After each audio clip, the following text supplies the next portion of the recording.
ಪ್ರಾರ್ಥನೆಯು ಇರಲಿ ನನ ಕಂದ.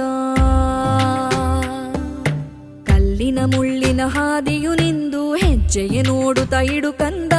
ನೆತ್ತನೆ ಪಾದಕ್ಕೆ ನೆತ್ತರು ಬರದೆ ಜೋಪಾನದಿ ನಡೆ ನನ ಕಂದ.